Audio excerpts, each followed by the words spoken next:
Get ready to listen, learn, and earn CE hours. This podcast features content from an accredited CE activity provided by Calibri Healthcare. Visit elitelearning.com/podcasts for accreditation and disclosure statements and instructions on how you may be able to earn CE credits. I think we often say get comfortable with being uncomfortable because that's where the learning process really occurs. And when you can look at yourself objectively, which is hard, but really look at yourself and say, wow, I could have done that better, and then again, go back and ask someone, if you don't know how you could have done that better, but you know intuitively you should have, then ask somebody what they think you could have done better. Believe me, there's lots of people out there with some pretty amazing opinions, so and they're more than willing to give them, so go ahead and ask. Hello and welcome to Building Your Own Credibility on and Off the Team. I'm Leanna McGuire. I will be your host for this podcast, and it featuring Kathy Scott and Bridget Sarikas. Welcome. Thank you. Good to be here. They are co-authors of Stupid Gone Viral. I was going to say Viral Gone Stupid, but it's Stupid Gone Viral. It works. So we're going to talk today again about building your own credibility. And today we're focusing on biases. So let's talk about bias. How does that have implications when it comes to credibility and leadership? Well, we all come with a set of biases, and it's our human tendencies, because that's our brains filter out a lot of information. And in fact, we get, listen to this number, about 11 million pieces of information per second. So you think about that. It's crazy. Zipping through, and your brain is trying to organize all that. So we often, absorb some of that and file it, and we fill in the missing information with other information, which may or may not be accurate, that comes out of our experiences growing up and ongoing as adults. So it impacts the way we think. And out of that come some biases that can take us down the wrong pathway at times. So it's really good to be aware of what your biases are and really work at trying to understand yourself better. Yeah, I think sometimes when we have so many biases coming in, we just call that a hot mess. That's a good way to summarize it. Yeah, interesting what you said, Kathy, about filling it in. So any past experiences or comments or anything that, and really the past experiences could have been affected by previous biases before that, correct? For sure. So, and we all do this. It's because we have so much information coming into our heads, we have to take these mental shortcuts. But there's a price to pay for that. So yeah, we usually have a tendency to believe what we've seen most, or believe we've seen most. So we go with what's familiar to us, and that's not always right. And if we grew up with stereotypes and prejudice, I mean, that gets filtered in as well. So yeah, it's a problem for all of us, and we all need to cut each other slack with it, but also get tuned into our own thinking. Right. And I think stress can also lead to that. The more stressed we are, the quicker we are to judge or fall back on our old perceptions, our old biases, because we're just too quick to think. We're not stopping to really think about what is occurring. So I think stress is a big factor in that as well. Time pressure. Woo! It's a killer. Yeah, absolutely. Yeah, I can see that in a big way. I would also think that given human nature, and I'm just going with an assumption here, so please correct me if I'm wrong, but I think that we as humans don't like to admit when we're wrong. So we probably perceive things in ways that support our already existing biases and opinions. Boy, is that ever true? And of course, that impacts the way we behave, doesn't it? So it doesn't just impact our thinking, but it impacts our Right. perceptions, our behaviors, our choices. And yeah, none of us want to look bad or feel stupid. So we do a lot of protecting ourselves along the way. Right. Right. Sure. But how sad is that? Because when we can admit that we're wrong, our teams really appreciate that so much better, and then they start mirroring that good behavior. But when we show our own vulnerability, even in our biases to our teams, that can be really helpful. It can be really a game changer for many. Yeah, I can see that. So let's talk about managing relationships in the face of biases.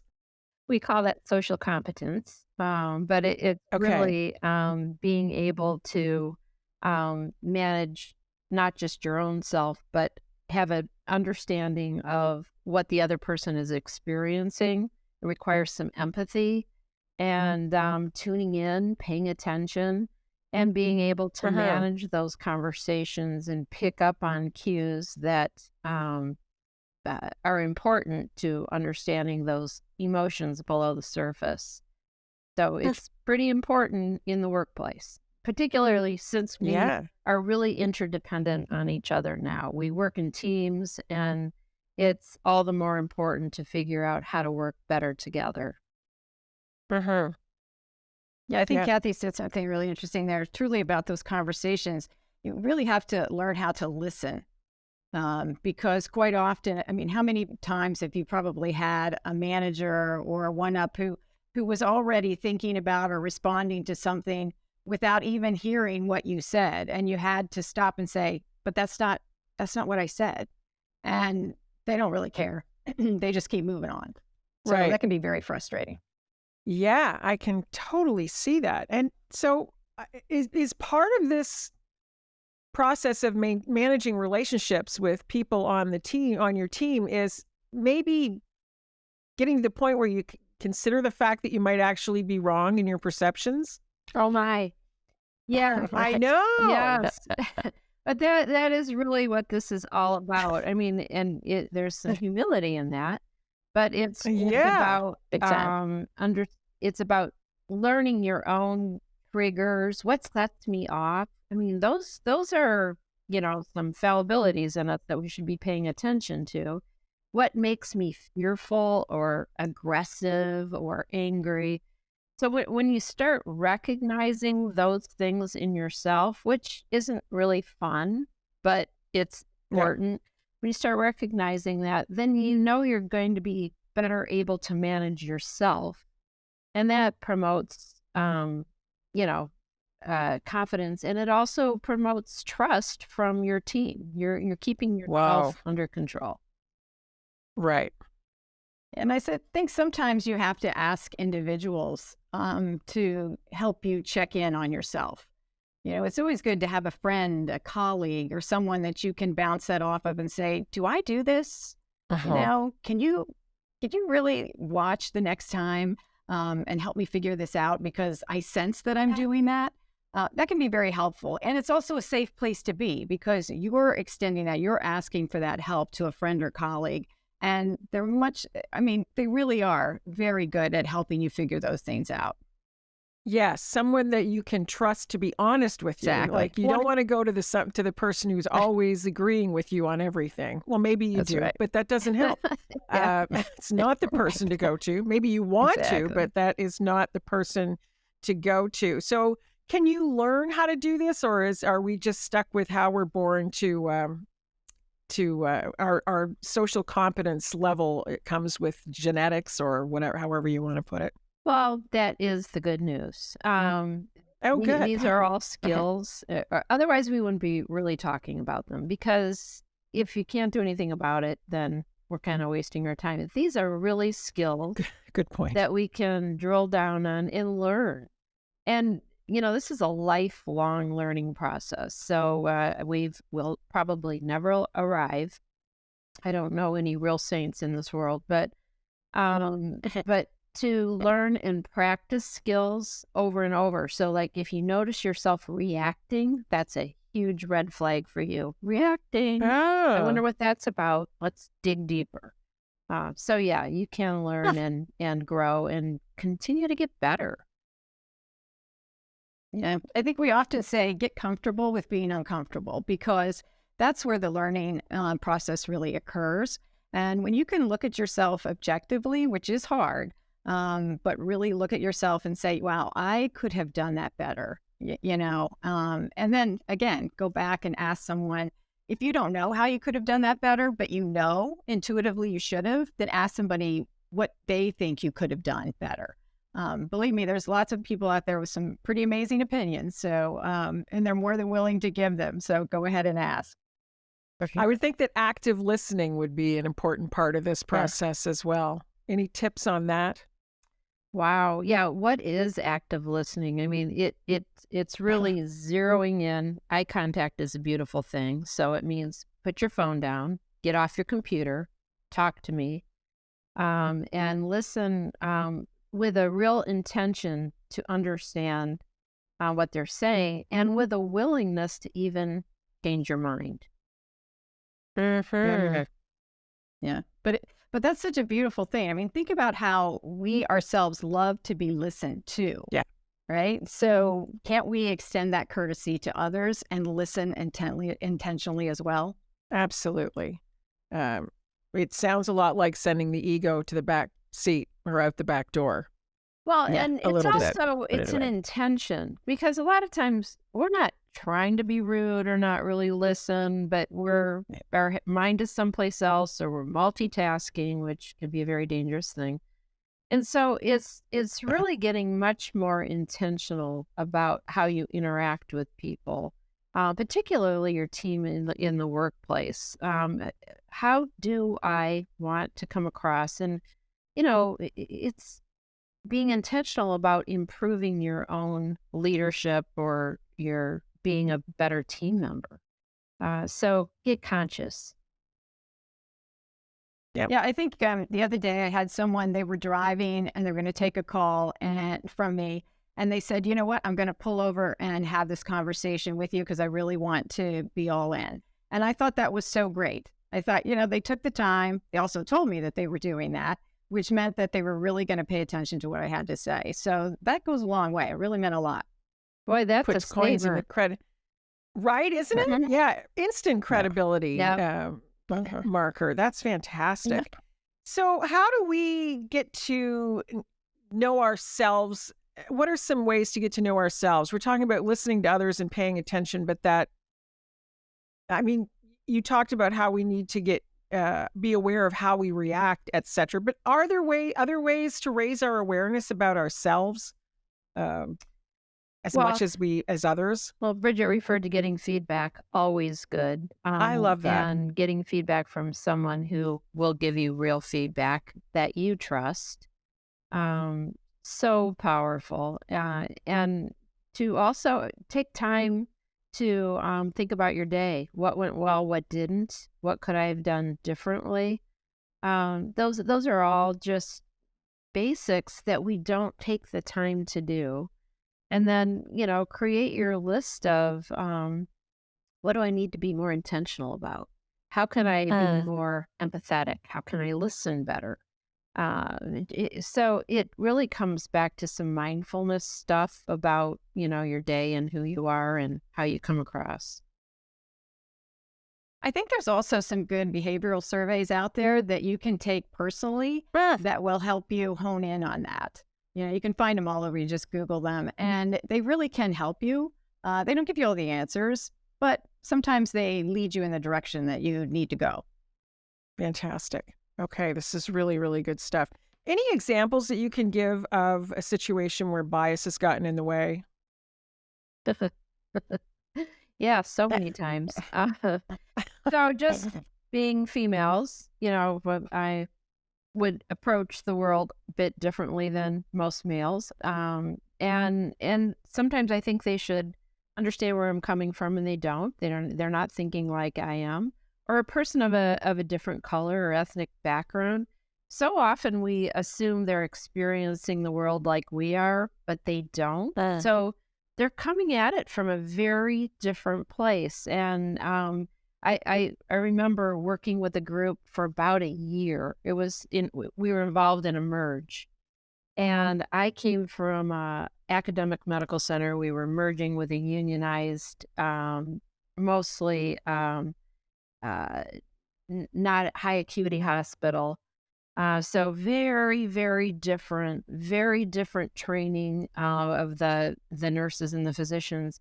And it took me quite a while to realize I was speaking a different language. I was approaching this work as if they all got the way I think. And it took me too long to figure that out. And that was based on my own biases that I came to the workplace with. And over time, I started asking better questions and figuring out, holy cow, we got to go back to base and start over here, because they didn't understand what I was saying, and I couldn't hear what they were saying to me. Wow. That's a really good example. Yeah, that's a great one. Yeah, no, I think too, having worked many years in supply chain in healthcare, one of the things that was so important for me, because you have a very different perspective. You're buying, you're negotiating, it becomes very much a numbers game. What's really important is to partner with your clinical teams.